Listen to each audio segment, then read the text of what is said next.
Welcome to my review of The Woman in White by Wilkie Collins, and I cannot stress how astoundingly good this novel is.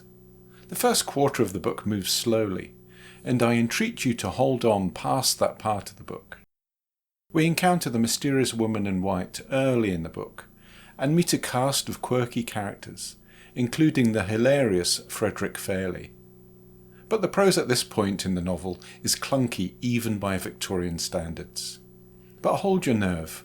Once we get through this part of the book, the pace really picks up, and when the characters reach Blackwater House, the novel becomes a fantastic Gothic thriller. Count and Countess Fosco and Sir Percival could be straight out of a Hammer House of Horror film. And the book is also a crime thriller, as we're constantly expecting a murder. It's breathless stuff and really enjoyable.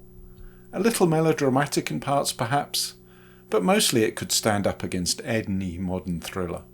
There are some contrivances, and perhaps a couple of plot holes, but nothing worse than any modern thriller.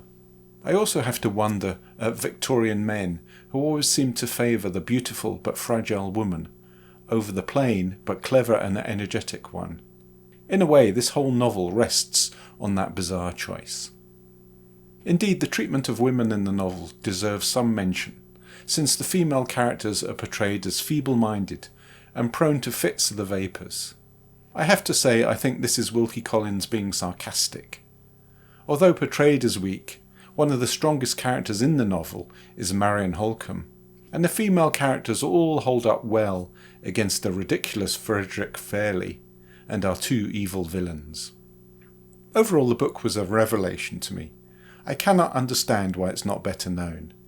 It's far better than Frankenstein or Dracula, and, after its slow start, becomes a gripping thriller. I highly recommend it, and I'll definitely be reading more Wilkie Collins. I listened to the book on Audible, read by Ian Holm, who does a magnificent job bringing out the tension and humour of the novel superbly.